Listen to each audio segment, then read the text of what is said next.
नमस्कार, मैं विकेश कुमार और आपके लिए लेकर आए हैं 67th बीपीएससी के लिए फुल्ली मॉक टेस्ट और ये इम्तिहान पब्लिकेशन का तीसरा प्रैक्टिस सेट है। तो देखते हैं आज के प्रमुख प्रश्नों को। पीडीएफ आपको नॉलेज जंक्शन मस्ती टेलीग्राम चैनल पर उपलब्ध रहेगा, वहां से आप प्राप्त कर सकते हैं। और इसकी खास विशेषता है क्वेश्चन इंग्लिश और हिंदी दोनों मीडियम में है और सॉल्यूशन भी हिंदी और इंग्लिश दोनों मीडियम में है। तो देखते हैं आज के प्रमुख प्रश्नों में आज के पहले प्रश्न को, जो कि इस प्रकार से है। ऋग्वेद में किस नदी को नदीतमा कहा गया है? तो आपको पता है कि ऋग्वेद में जो है सरस्वती नदी को नदीतमा कहा गया है और ऋग्वेद में सर्वाधिक वर्णित नदी भी जो है सिंधु है और सबसे पवित्र नदी सरस्वती को ही माना गया है। अगला प्रश्न देखें। निम्नलिखित में से किस वंश के शासक ने अवंती महाजनपद को मगध साम्राज्य का हिस्सा बना लिया था? तो ये शिशुनाग वंश के शासकों के द्वारा ऐसा किया गया था। अगला सवाल देखें। जैन संप्रदाय के 23वें तीर्थंकर की पहचान करें। आपको बता दें कि जैन धर्म में जो है कुल 24 तीर्थंकर हुए। तो अंतिम तीर्थंकर महावीर स्वामी थे, 23वें तीर्थंकर पार्श्वनाथ थे और प्रथम तीर्थंकर जो है एवं इसके संस्थापक ऋषभदेव थे। अगला सवाल देखें। किस शिलालेख में मौर्य शासक अशोक कहता है कि देवताओं का प्रिय धम्म विजय को सबसे मुख्य विजय समझता है? तो ये अशोक के द्वारा 13वें शिलालेख में ऐसी बात कही गई है और 13वें शिलालेख जो कि सबसे लंबा भी है और इसी में कलिंग युद्ध का वर्णन भी है, जो कि अशोक के द्वारा जो है 261 BC में कलिंग पर आक्रमण अर्थात विजय प्राप्त किया था। अगला सवाल। पुरंदर की संधि किसके मध्य हुई थी? तो पुरंदर की संधि जो है 1665 ईस्वी में हुआ था शिवाजी और जय सिंह के बीच। तो राइट आंसर सी हो जाएगा। अगला सवाल है। गुरु ग्रंथ साहिब जिसे आदि ग्रंथ कहा जाता है, तो इनका संकलन किसके द्वारा किया गया? तो ये जो है सिखों के 5वें गुरु अर्जुन देव के द्वारा जो है गुरु ग्रंथ साहिब या जिसे आदि ग्रंथ कहते हैं उसका संकलन किया गया। और गुरुमुखी लिपि का विकास जो है सिखों के लिए गुरुमुखी लिपि का विकास गुरु अंगद के द्वारा किया गया था। और सिख धर्म के संस्थापक गुरु नानक थे और अंतिम यानी इसमें कुल 10 गुरु हुए, तो गुरु गोविंद सिंह अंतिम गुरु थे। अगला सवाल देखें। दिल्ली सल्तनत के किस सुल्तान ने अपनी राजधानी को दिल्ली से दौलताबाद स्थानांतरित किया था? तो आपको पता है कि ये मोहम्मद बिन तुगलक के द्वारा किया गया था, जो कि देवगिरी स्थापित किया, उसका नाम दौलताबाद रखा था। अगला सवाल देखें। मुगल काल में हिंदू धर्म ग्रंथ जो है रामायण का फारसी में अनुवाद किसके द्वारा किया गया था? तो रामायण का जो है संस्कृत भाषा में वाल्मीकि के द्वारा लिखा गया है और इसका फारसी में अनुवाद बदायूं के द्वारा किया गया। अगला सवाल है। बौद्ध धर्म में प्रवेश करने वाली प्रथम महिला कौन थी? तो गौतम बुद्ध के प्रिय शिष्य आनंद के कहने पर बौद्ध धर्म में महिलाओं को आने की अनुमति मिली और प्रथम महिला प्रजापति गौतमी हुई थी, जो कि गौतम बुद्ध की भी माता थी।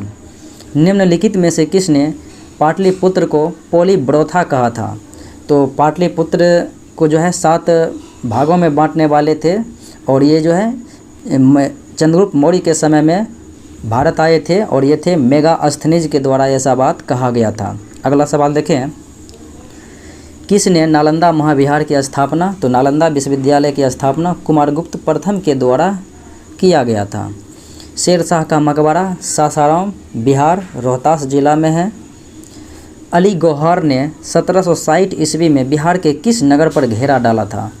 अली गौहर, जिनका मूल नाम शाह आलम द्वितीय है और इन्होंने 1760 ईस्वी में जो है पाटलिपुत्र नगर पर ही घेरा डाला था। 1857 के विद्रोह में बिहार के सर्वप्रमुख नेतृत्वकर्ता कौन थे? तो वीर कुंवर सिंह थे बिहार से। अगला सवाल है। चंपारण में महात्मा गांधी ने प्रथम स्कूल किस स्थान पर स्थापित किया? तो चंपारण सत्याग्रह जो कि 1917 ईस्वी में हुआ था और 1917 ईस्वी में ही महात्मा गांधी ने चंपारण में प्रथम स्कूल का जो है अनावरण किया था, स्थापित किया था। तो ये बड़हवा लखन सेन गांव में किया था, जो कि राइट आंसर बी हो जाएगा। अगला सवाल है। निम्नलिखित में से किस राष्ट्रव्यापी आंदोलन के समय बिहार विद्यापीठ की स्थापना की गई? बिहार विद्यापीठ की स्थापना 1921 ईस्वी में हुई थी। और बात करें विभिन्न आंदोलनों की, चंपारण सत्याग्रह 1917 में, भारत छोड़ो आंदोलन 1942 में, और सविनय अवज्ञा आंदोलन 1930 में, और ये जो है असहयोग आंदोलन 1920 से 1922 तक। तो ये असहयोग आंदोलन के दौरान जो है 1921 ईस्वी में बिहार विद्यापीठ की स्थापना हुई थी। भारत छोड़ो आंदोलन के दौरान जयप्रकाश नारायण किस जेल से फरार हो गए थे? तो ये जो है हजारीबाग जेल से फरार हुए थे। अगला सवाल है, औपनिवेशिक शासनकाल में भारतीय महिलाओं की दयनीय स्थिति पर पंडिता रमाबाई ने निम्नलिखित में से किस पुस्तक की रचना की थी? तो इनके द्वारा जो है यानी पंडिता रमाबाई के द्वारा the high cast Hindu women की जो है रचना की गई थी। अगला सवाल देखें, फारस के शासक नादिर शाह ने भारत पर आक्रमण कर निम्नलिखित में से किस वर्ष करनाल के युद्ध में मुगल सेना को पराजित किया था? तो नादिर शाह ने भारत पर अर्थात दिल्ली पर जो आक्रमण किया था 1739 ईस्वी में। ईरान का नेपोलियन नादिर शाह को कहा जाता है। और 1739 ईस्वी में जो है कोहिनूर हीरा और मयूर सिंहासन को लूट ले गया था। और इस समय मुगल बादशाह मोहम्मद शाह था।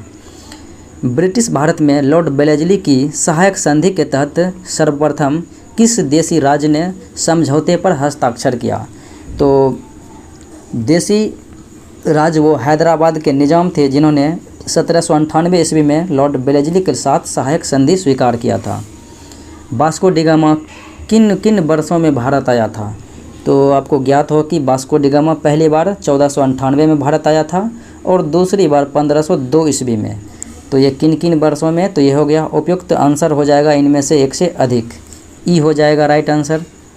कौन सा युग्म सही सुमेलित हैं? तो दिल्ली दरबार लॉर्ड लिटन के समय में, ये सत्य है। रेलवे की शुरुआत तो ये हुआ था डलहौजी के समय में, तो इसलिए जो है ये गलत है। और सती प्रथा उन्मूलन 1829 में विलियम बेंटिंग के समय में हुआ था, तो ये जो है ये भी गलत है। और भारत की द्वितीय जनगणना लॉर्ड रिपन के समय में, तो ये जो है इसे सत्य माना जा सकता है क्योंकि 1881 में जो है नियमित जनगणना की शुरुआत हुई थी। और 1872 में प्रथम जनगणना जो आयोजित किया गया था लॉर्ड मेयो के समय में, और नियम बनाया नियमित जनगणना 1881 में। तो ये जो है क्रम में दूसरी एवं नियमित में पहली है, लेकिन यहाँ पर आंसर केवल ए को ही राइट लिया गया है, लेकिन डी विकल्प को भी जो है सही माना जा सकता है। लेकिन आप सही जानकारी रखें, आंसर कुछ भी हो। अगला सवाल देखें, जो कि आपका अगला सवाल इस प्रकार से है, निम्नलिखित में से किस नेता ने असहयोग आंदोलन के दौरान सिविल सेवा की नौकरी छोड़ दी थी? असहयोग आंदोलन जो कि महात्मा गांधी के नेतृत्व में चलाया गया था, तो उनकी सहायता देने के लिए सुभाष चंद्र बोस ने अपने सिविल सेवा की नौकरी को त्याग दिया था। अगला सवाल है, निम्नलिखित में से किस रियासत को सैनिक कार्रवाई के सहयोग से भारत में मिलाया गया था?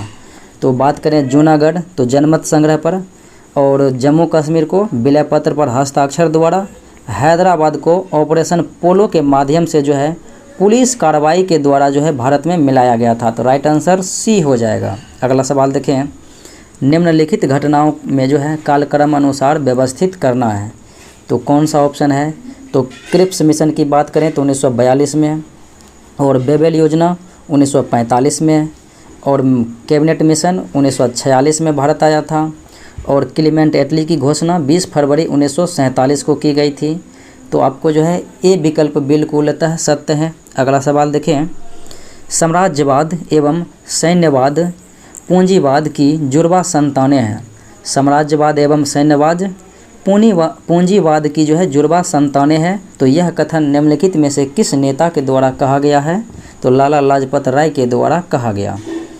19वीं सदी में हुए पाबना विद्रोह का संबंध किस राज्य से है? तो पाबना विद्रोह जो है बंगाल में हुआ था। तो राइट आंसर डी हो जाएगा। भारत में प्रेस को नियंत्रित करने हेतु देसी भाषा समाचार पत्र अधिनियम, जिसे कहते हैं वर्नाक्यूलर प्रेस एक्ट, जो कि 1878 ईस्वी में लॉर्ड लिटन के द्वारा लाया गया था, भारतीय समाचार पत्र पर अंकुश लगाने के लिए, प्रबंध लगाने के लिए। तो ये सी जो है विकल्प राइट आंसर होगा। अगला सवाल देखें, गांधी इरविन समझौते में निम्न में से किस मुद्दे पर सहमति नहीं बनी? तो गांधी इरविन समझौते की प्रमुख बात को देखें तो ये 5 मार्च 1931 ईस्वी को गांधी और वायसराय इरविन के द्वारा जो है यह सहमति हुई थी, समझौता हुआ था। तो इनमें अगर देखा जाए तो कौन सा विकल्प सही है? तो राजनीतिक कैदियों की रिहाई और हिंसात्मक अपराध को छोड़कर, ये तो सत्य है। समुद्र तट की एक निश्चित सीमा तक नमक तैयार करने की अनुमति, ये भी सत्य है।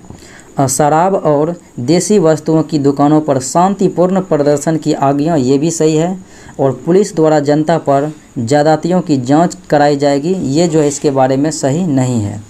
अगला सवाल देखें, जलियांवाला बाग जनसंहार एक ऐसा निर्णायक मोड़ था जब भारतीय ब्रिटिश शासन से अलग हुए।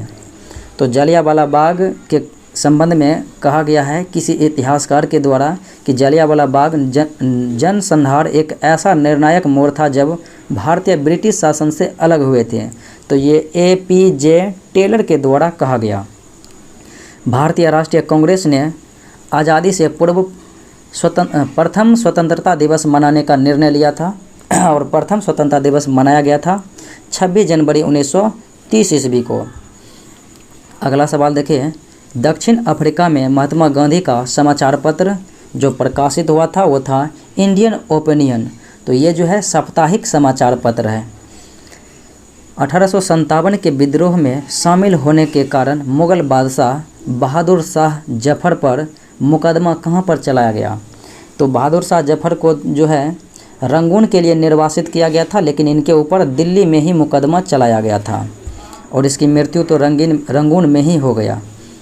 ब्रिटिश भारत में किस आयोग ने प्रत्येक प्रांत में अकाल आयोग स्थापित करने की सिफारिश की थी? तो ये स्ट्रेची आयोग के द्वारा सिफारिश प्रस्तुत की गई थी। अगला सवाल देखें,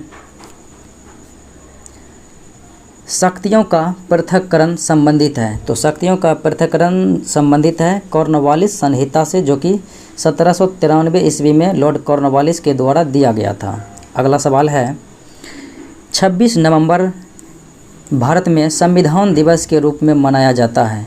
तो इसकी शुरुआत कब हुई? तो 26 नवंबर को जो है संविधान दिवस मनाने के रूप में 2015 ईस्वी में शुरुआत हुई थी और ये भीमराव अंबेडकर की 125वीं जयंती पर यह निर्णय लिया गया था। अगला सवाल, एक निर्वाचित संविधान सभा द्वारा भारत के संविधान का निर्माण करने का प्रस्ताव किया गया था। तो ये सबसे पहले प्रस्ताव दिया गया था, क्रिप्स मिशन प्रस्ताव आया था 1942 में। तो ये सबसे पहले यही ने सुझाव दिया था, लेकिन कैबिनेट मिशन के द्वारा जो है संविधान सभा के सदस्यों का चुनाव हुआ था संविधान निर्माण के लिए। अगला सवाल है, 73वें संविधान संशोधन का अभिपालन करने वाला पहला राज्य। 73वां संविधान संशोधन 1992-93 ईस्वी में हुआ था। 92 से 93 तक चला था। 24 अप्रैल 1993 को पूर्ण रूप से ये लागू हुआ था। तो ये लागू होने वाले जो है इस तरह से संवैधानिक दर्जा प्राप्त हो गया था पंचायती राज को, जो कि 11वीं अनुसूची में जगह भी दिया गया था। तो इस तरह का पहला राज्य जो पंचायती राज यानी स्थापित किया था तो वह था मध्य प्रदेश, जो कि 1994 में पंचायती राज को स्थापित किया। अगला सवाल, किसी राज्य में नगरपालिका के सीमा क्षेत्र को अधिसूचित करने के लिए निम्नलिखित में से कौन सक्षम है?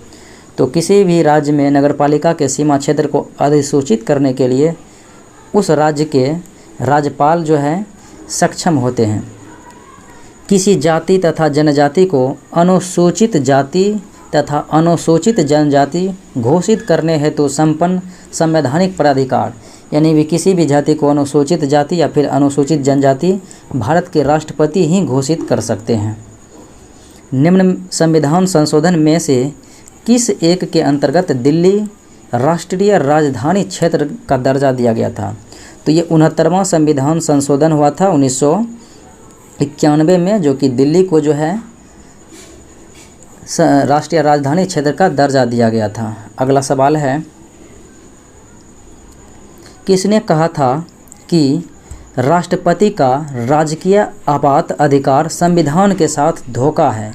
तो ये प्रसिद्ध कथन जो है जो कि राष्ट्रपति का राजकीय आपात संविधान के साथ धोखा है, के.एम. नाम्बियार के द्वारा कहा गया। अगला सवाल, भारत में उच्च न्यायालयों की संख्या, तो हाईकोर्ट की संख्या जो है भारत में कुल मिला के 25 हैं। अगला सवाल, संवैधानिक वरीयता क्रम में जो है छठे स्थान पर कौन है?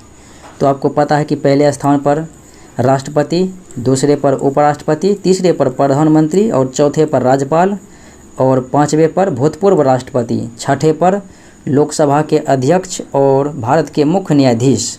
तो इसलिए राइट आंसर ई हो जाएगा। उपयुक्त में से एक से अधिक विकल्प जो है सही है। भारतीय संविधान के अनुच्छेद 371 से संबंधित इनमें से कौन सा राज्य नहीं है? तो 371 में जो है 12 राज्यों को इस सूची में रखा गया है, विशेष प्रावधान दिया गया है, जिसमें सिक्किम है, मिजोरम है, अरुणाचल है और गुजरात भी हैं। तो इसलिए राइट आंसर ई हो जाएगा। उपयुक्त में से एक से अधिक। अगला सवाल है, केंद्रीय सतर्कता आयोग का गठन किस समिति की अनुशंसा पर किया गया था? तो संथानम समिति की अनुशंसा पर 1964 ईस्वी में जो है केंद्रीय सतर्कता आयोग की स्थापना की गई थी। तो राइट आंसर ए हो जाएगा।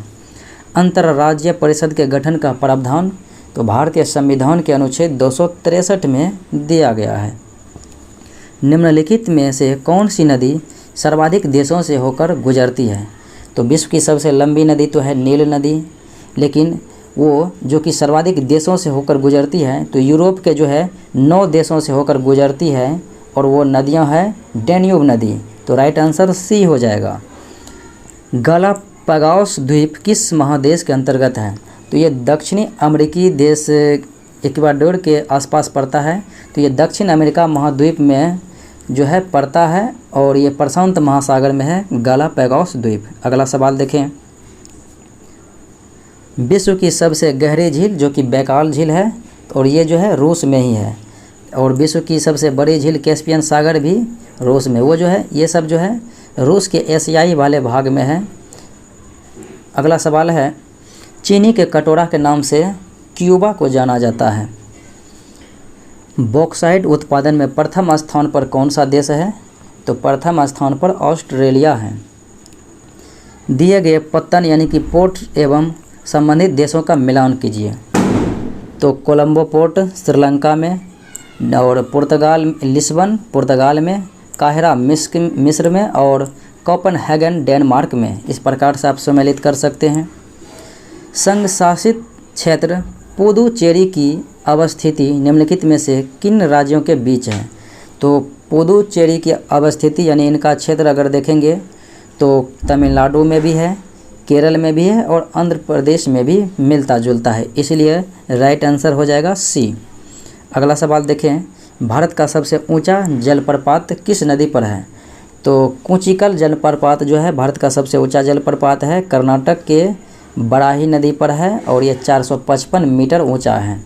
अगला सवाल देखें, भीमा नदी किसकी सहायक नदियां हैं? तो ये कृष्णा की सहायक नदियां हैं भीमा नदी। अगला सवाल देखें, कर्क रेखा को 2 बार काटने वाली नदी कौन सी है? तो कर्क रेखा को 2 बार काटने वाली नदी माही नदी है, और विषुवत रेखा को 2 बार काटने वाली नदी कांगो या जायरे, और मकर रेखा को 2 बार काटने वाली नदियां हैं लिम्पोपो नदी। भारत के किस भाग में सर्वाधिक दैनिक तापांतर पाया जाता है? तो राजस्थान के मरुस्थलीय क्षेत्र में दैनिक तापांतर सर्वाधिक पाया जाता है। अमलतास और तेंदु और पलास, अमलतास, केंदु एवं पलास ये किस प्रकार के वन में पाए जाने वाले वृक्ष हैं? तो ये शुष्क पर्णपाती जो है वर्ण वन है। अगला सवाल, 2011 की जनगणना के अनुसार देश का न्यूनतम साक्षरता दर वाला जिला कौन सा है? तो न्यूनतम साक्षरता दर वाला जिला यह है अलीराजपुर जो कि मध्य प्रदेश का है।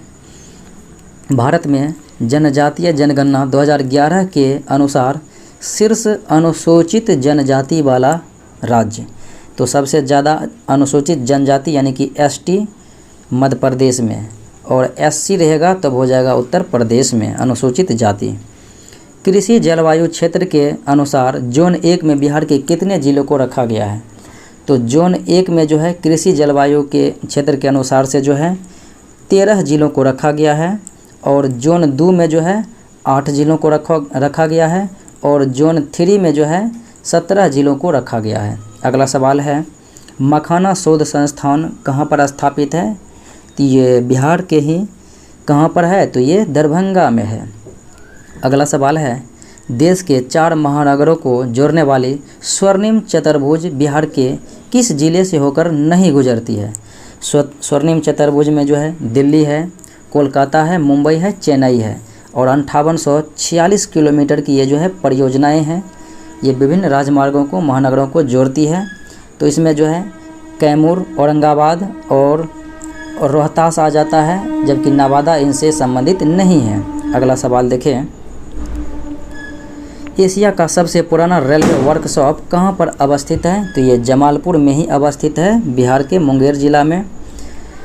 बिहार में न्यूनतम जनसंख्या घनत्व वाला जिला, तो न्यूनतम जनसंख्या घनत्व वाला जिला है कैमूर और सर्वाधिक जनसंख्या घनत्व वाला है शिवहर।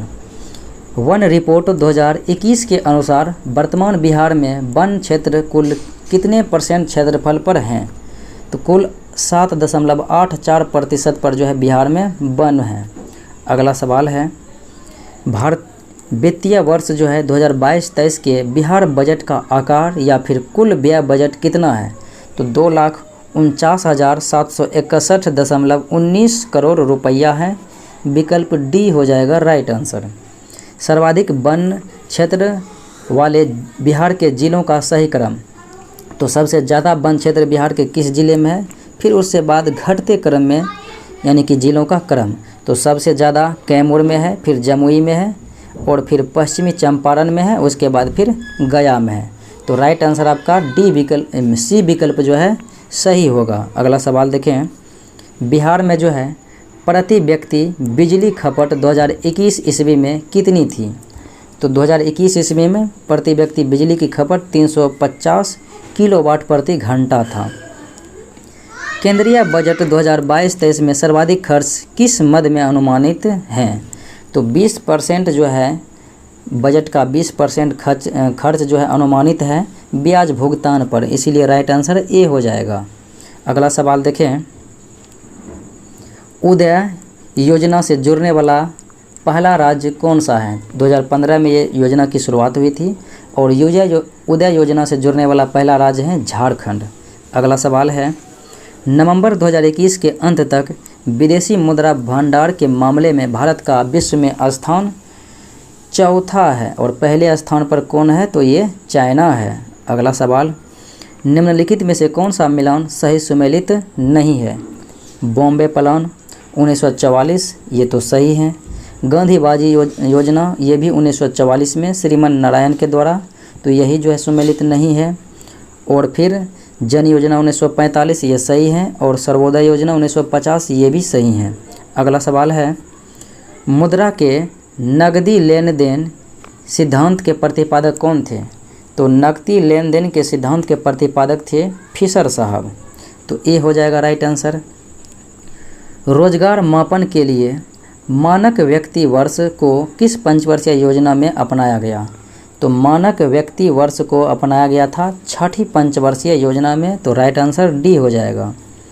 एक पुस्तक है planned economy for India, planned economy for India 1934 ईस्वी में लिखा गया था एम विश्वेश्वरैया के द्वारा। निम्नलिखित में से कौन सी संस्था गैर संवैधानिक नहीं है, यानी कि संवैधानिक संस्था हैं? तो जिनका उल्लेख संविधान में होगा तो वो संवैधानिक होगा। योजना आयोग का उल्लेख नहीं है, वित्त आयोग का उल्लेख है अनुच्छेद 280 में, तो ये जो है संवैधानिक संस्था है। नीति आयोग का भी उल्लेख नहीं है और राष्ट्रीय विकास परिषद का भी उल्लेख नहीं है। अगला सवाल देखा जाए, हरित क्रांति निम्नलिखित में से कौन संबंधित है? तो हरित क्रांति शब्द के प्रयोग करने वाले भी दो विलियम गॉड थे और हरित क्रांति के पिता विश्व में नॉर्मन बोरलॉग और भारत में हरित क्रांति के पिता MS स्वामीनाथन। तो 1, 2, 3 यानी कि ये तीनों व्यक्ति जो है इन्हीं से संबंधित हैं, तो राइट आंसर सी। बेसल मानक का संबंध किससे है? बेसल ये स्विट्जरलैंड का एक शहर है और ये बैंकिंग एवं वित्तीय क्षेत्र से संबंधित हैं। अगला सवाल है, उपभोक्ता मूल्य सूचकांक शहरी के लिए देश के कितने शहरों या फिर कस्बों से आंकड़े एकत्र किए जाते हैं? तो कितने आंकड़े जो है एकत्र किए जाते हैं? तो 310 एकत्र किए जाते हैं।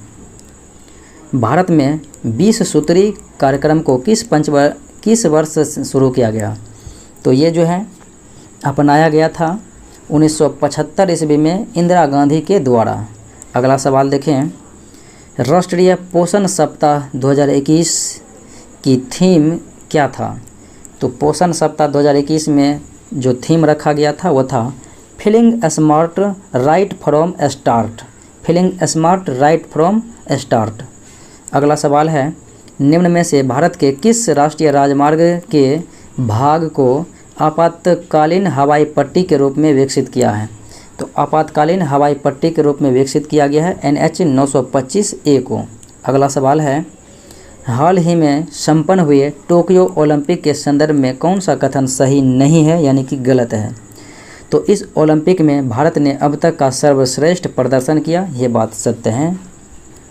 तो भारत ने कुल जो है 7 पदक जीता था, 1, 2 और 4, यानी कि एक जो है स्वर्ण पदक, 2 सिल्वर मेडल और जो है 4 जो है ब्रॉन्ज मेडल, एक जो है स्वर्ण पदक, 2 चांदी और फिर 3 कांस्य पदक, 4 जो है कांस्य पदक, इसलिए 4, 2, 6 7 पदक जीता था। तो भारतीय शटलर PV सिंधु ओलंपिक में 2 बार पदक जीतने वाली पहली भारतीय महिला बन गई है। इसने पहले जो है 2016 के रियो में सिल्वर मेडल और 2021 के टोक्यो ओलंपिक में इन्होंने ब्रॉन्ज मेडल जीती थी, तो ये बात सही है। इस ओलंपिक में भारत ने 4 कांस्य पदक जीता था, यही बात जो है गलत है। और टोक्यो ओलंपिक में भारत ने ओलंपिक के लिए अपना अब तक का सबसे बड़ा दल भेजा था, ये भी बात सही है। तो C हो जाएगा राइट आंसर। अगला सवाल देखें, भारत के किस उच्च न्यायालय का नाम जुलाई 2021 में परिवर्तित कर नया नाम रखा गया? तो 2021 ईस्वी की बात करें तो जम्मू कश्मीर और लद्दाख को जो है अलग अलग केंद्र शासित प्रदेश का दर्जा दिया गया। तो इन दोनों का सम्मिलित रूप से हाईकोर्ट का नाम दिया गया जम्मू कश्मीर और लद्दाख हाईकोर्ट। तो जम्मू और कश्मीर उच्च न्यायालय का नाम बदलकर जम्मू कश्मीर और लद्दाख उच्च न्यायालय कर दिया। केंद्र में सरकार द्वारा राष्ट्रीय होम्योपैथी आयोग का गठन किया गया। तो राष्ट्रीय होम्योपैथी आयोग का गठन किया गया। तो इस आयोग का पहला चेयरमैन किसे बनाया गया? तो पहला चेयरमैन डॉक्टर अनिल खुराना को बनाया गया। तो राइट आंसर D हो जाएगा। जुलाई 2021 में BS येदियुरप्पा के स्थान पर कर्नाटक का नया मुख्यमंत्री बना था, तो वह था बासवराज बोम्मई। अगला सवाल देखें, आसियान के 38वें एवं 39वें शिखर सम्मेलन की मेज़बानी 2021 ईस्वी में किया गया था ब्रुनई के द्वारा। अगला सवाल देखें, उज्बेकिस्तान के नए राष्ट्रपति चुने गए। तो उज्बेकिस्तान के जो नए राष्ट्रपति बने उनका नाम है शावकत मिर्जियोयेव। अगला सवाल है, 15 अक्टूबर 2021 ईस्वी को जारी ग्लोबल हंगर इंडेक्स रिपोर्ट में भारत को कौन सा स्थान प्राप्त हुआ? तो 101वां स्थान प्राप्त हुआ। भारत में वायुसेना दिवस कब मनाया जाता है? तो 8 अक्टूबर को वायुसेना दिवस, 15 जनवरी को थल सेना दिवस और 4 दिसंबर को नौसेना दिवस। द प्रोमिस पुस्तक के लेखक कौन हैं? तो द प्रोमिस पुस्तक के लेखक हैं डेमन गलगुट। इन्हें 2021 ईस्वी में बुकर प्राइज़ मिला था। अगला सवाल देखें, निम्न में से कहाँ भारत कोरिया मैत्री पार्क का निर्माण किया गया? तो भारत कोरिया मैत्री पार्क का निर्माण दिल्ली कैंट में किया गया। 9 मार्च 2021 ईस्वी को प्रधानमंत्री ने फैनी नदी पर भारत और बांग्लादेश के मध्य मैत्री सेतु का शुभारंभ किया। तो यह सेतु किन 2 स्थानों को जोड़ेगा?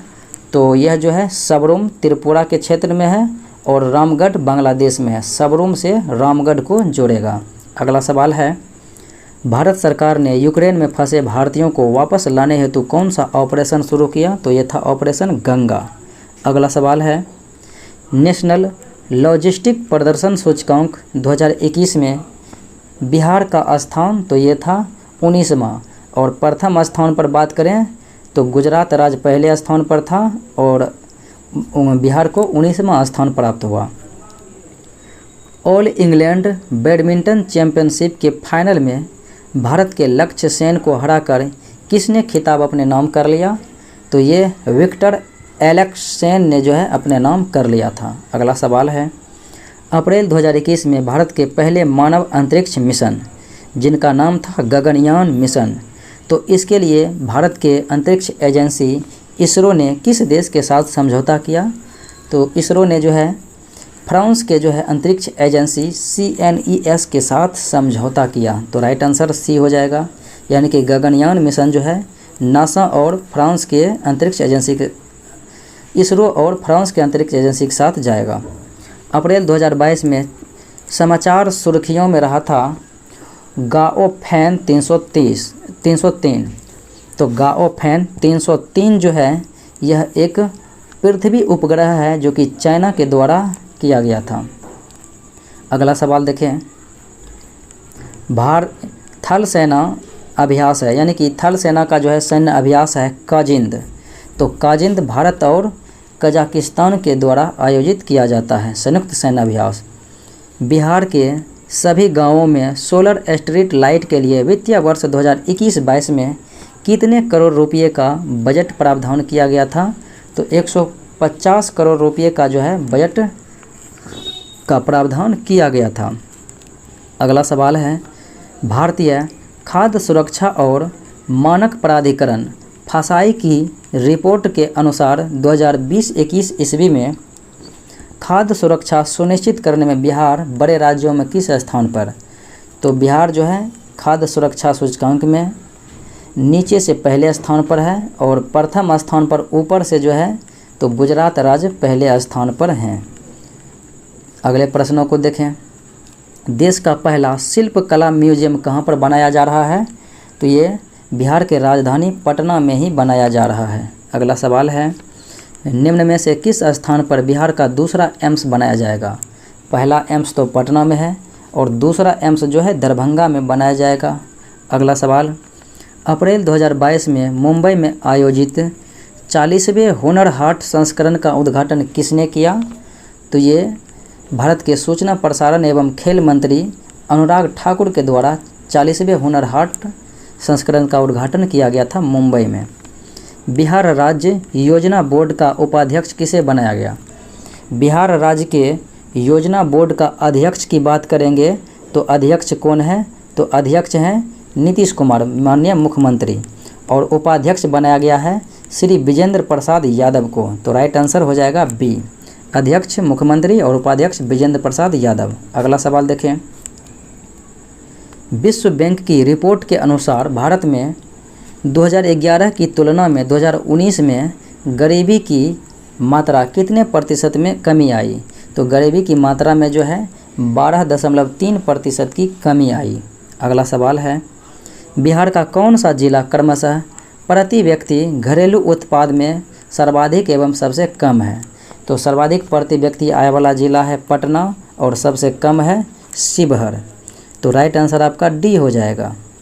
मई 2022 में क्वाड समिट का आयोजन जापान के टोक्यो में संपन्न हुआ। तो क्वाड में जो है 4 देश आता है, तो कहता है क्वाड का कौन सा सदस्य नहीं है? तो क्वाड में 4 देश भारत, जापान, ऑस्ट्रेलिया और अमेरिका ये आते हैं, सभी देश आते हैं। तो राइट आंसर ई हो जाएगा, यानी ये सभी के सभी सदस्य हैं, तो ये इसमें से कोई ऐसा विकल्प नहीं है। हाइग्रोमीटर का प्रयोग किया जाता है वायुमंडल की अपेक्षिक आर्द्रता मापने के लिए। तो राइट आंसर बी हो जाएगा। पलायन वेग, यानी कि पृथ्वी का पलायन वेग कितना होता है? तो 11.2 किलोमीटर प्रति सेकेंड और सूर्य का रहेगा तो 42 किलोमीटर प्रति सेकेंड। अगला सवाल देखें, जल का उच्चतम घनत्व किस तापमान पर यानी किस केल्विन पर यानी किस केल्विन पर अधिकतम होगा? तो जल का तापमान अगर उच्चतम देखेंगे तो 4 डिग्री सी पर रहता है और केल्विन में करेंगे तो 273 प्लस 4 जोड़ेंगे तो केल्विन में आ जाएगा तो 277 केल्विन हो जाएगा। अगला सवाल देखें, दोपहर के समय इंद्रधनुष किस दिशा में दिखाई देगा? देखिए, आपको पता होनी चाहिए कि सूर्य के विपरीत दिशा में जो है इंद्रधनुष दिखाई देते हैं, और अगर पूरब में रहेगा तो पश्चिम में, उत्तर में रहेगा तो दक्षिण में, लेकिन दोपहर के समय सूर्य ठीक ऊपर रहता है, इसलिए जो है कहीं भी दिखाई नहीं देगा। अगला सवाल देखें, उच्च रेडियो तरंग वायुमंडल के किस परत से परावर्तित होती है? तो रेडियो तरंग जो है आयन मंडल से विक्षेपित होती है, परावर्तित होती है। वह यंत्र जो विद्युत ऊर्जा को यांत्रिक ऊर्जा में बदल दे, तो विद्युत ऊर्जा को यांत्रिक ऊर्जा में विद्युत मोटर के द्वारा, और यांत्रिक से विद्युत करेगा तो डायनामो के द्वारा। अगला सवाल देखें, फ्यूज जो है किस सिद्धांत पर कार्य करता है? तो फ्यूज विद्युत धारा के ऊष्मीय प्रभाव पर कार्य करता है, तो राइट आंसर डी हो जाएगा। किसी तरंग गति में तरंग धैर्य किसके समतुल्य होता है? तो किसी भी तरंग गति में जो है तरंग धैर्य दो लगातार श्रृंग या फिर गर्त की न्यूनतम दूरी या फिर दो लगातार श्रृंग के बीच होता है। तो इस प्रकार से ऑप्शन है नहीं, तो राइट आंसर ई हो जाएगा, उपयुक्त में से कोई नहीं। यांत्रिक पावर का एसआई मात्रक, तो यांत्रिक शक्ति का एसआई मात्रक होता है वाट। अगला सवाल, हाइड्रोजन बम का आविष्कार किसने किया? तो एडवर्ड टेलर के द्वारा हाइड्रोजन बम का विकास किया गया था, बनाया गया था 1952 ईस्वी में। तो राइट आंसर सी हो जाएगा। इनमें से आइसोन्यूट्रॉनिक ग्रुप यानी कि आइसोन्यूट्रॉन कौन सा है जिसमें न्यूट्रॉन की संख्या समान हो, द्रव्यमान या परमाणु क्रमांक भिन्न हो? आपको पता होनी चाहिए कि न्यूट्रॉन ये जो है परमाणु क्रमांक नीचे है और द्रव्यमान ऊपर है। तो इसमें भी जो है 8 हैं, और 7, 8, 15 इसमें भी 8 न्यूट्रॉन, और 8, 8, 16 इसमें भी 8 न्यूट्रॉन है। तो ये डी विकल्प जो है बिल्कुलतः सत्य है। आयरन का अयस्क कौन सा है? यानी कि लोहा का मुख्य अयस्क अगर देखा जाएगा तो हो जाएगा हेमाटाइट, पिंच ब्लेंड यूरेनियम का है, और मोनाजाइट थोरियम का है। अगला सवाल देखें, इनमें से निम्नलिखित में से कौन सा गैस नोबेल गैस के नाम से जाना जाता है? तो 6 गैस नोबेल गैस हैं जो कि इनर्ट गैस, उत्कृष्ट गैस कहते हैं, उसमें हीलियम एक आता है। अगला सवाल है, एनाल्जेसिक ड्रग के रूप में किस हैलोजन ग्रुप का उपयोग किया जाता है? तो हैलोजन ग्रुप वाले वह कौन सा तत्व है जिसका उपयोग एनाल्जेसिक के रूप में किया जाता है दर्द निवारक में? तो यह है ब्रोमीन। अगला सवाल देखें, वैसा विलयन जो लाल लिटमस को नीला कर देगा, तो जो लाल लिटमस पत्र को नीला कर देगा वो कौन सा हो जाएगा? तो वो क्षारीय होगा। तो क्षारीय होगा तो पीएच मान 7 से अधिक होगा, ऐसा किसी भी विकल्प में है ही नहीं। तो आंसर ई हो जाएगा, उपयुक्त में से कोई नहीं। अगर नीला से लाल तो वो हो जाता अम्लीय, तो अम्लीय 7 से नीचे होता। दिए गए विकल्प 1 विकल्प 2 के साथ मिलान कराना है। चलिए देखते हैं।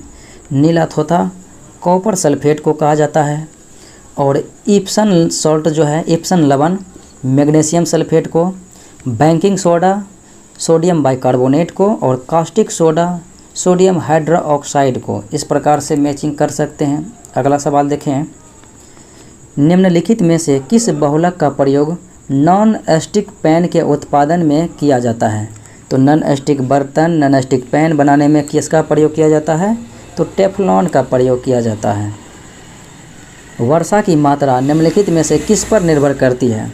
तो वर्षा की मात्रा जो है वायुमंडल की आर्द्रता पर निर्भर करती है। अगला सवाल है, निम्नलिखित में से कौन सा तत्व आवर्त सारणी के आवर्त संख्या 3 में उपस्थित नहीं है?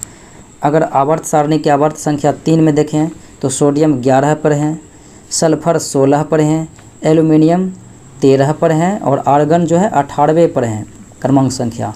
तो ये सभी के सभी जो हैं आवर्त संख्या 3 के ही हैं। तो राइट आंसर ई हो जाएगा, उपयुक्त में से कोई नहीं। अगला सवाल देखें, ट्रांजिस्टर एक उपकरण है, तो इसमें कितने सिरे होते हैं? तो ट्रांजिस्टर में 3 सिरे होते हैं। अगला सवाल देखें, निम्नलिखित में से कौन सा विकल्प सही है? फूलों का उत्पादन फ्लोरिकल्चर, ये सही है। मधुमक्खी पालन एपीकल्चर हो जाएगा। फल का उत्पादन, तो फल का उत्पादन हो जाएगा पोमोलॉजी, पोमोकल्चर, तो ये जो है इस प्रकार से है नहीं। रेशम हो जाएगा सेरिकल्चर, और पीसी कल्चर में तो मत्स्य हो जाता है। तो केवल ए विकल्प ही सही है। अगला सवाल देखें, चट्टानों पर पाए जाने वाले पौधे कहलाते हैं लिथोफाइट, जो कि कड़ी चट्टान पर, और नमकीन में हेलोफाइट। अगला सवाल देखें, आलू के कौन सा भाग खाया जाता है? तो आलू का जो है तना खाया जाता है। अगला सवाल देखें, यीस्ट एक उदाहरण है किसका? तो यीस्ट एक उदाहरण है कवक का। एजोला एक प्रकार है किसका?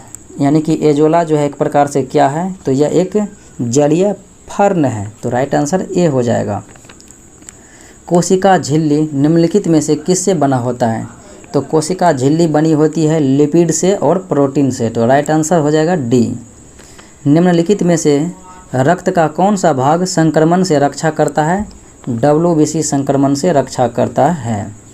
अगला सवाल देखें, विटामिन ए शरीर में जमा रहता है कहाँ पर? तो विटामिन ए जमा रहता है लीवर में, यकृत में। अगला सवाल देखें, निम्नलिखित रोग को उसके उपयुक्त कारणों से मिलान कीजिए। तो एक तरफ रोग है और उसमें देखते हैं किसके कमी से ये होता है। तो धान में जो है खैरा रोग होता है जिंक की कमी से। एनीमिया रोग होता है बच्चे में, व्यक्तियों में, तो ये जो है आयरन की कमी से। और स्कर्वी रोग होता है विटामिन सी के कमी से। और ग्वाइटर यानी कि घेंघा होता है आयोडीन की कमी से। अगला सवाल देखिए, जल प्रवाह पौधों के किस ऊतक के द्वारा होता है? तो पौधों में जल का प्रवाह जो है जाइलम ऊतक के द्वारा, और भोजन जो है फ्लोएम ऊतक के द्वारा जाता है। तो ये था आज का मुख्य विश्लेषण। मिलते हैं अगले वीडियो में। जय हिंद।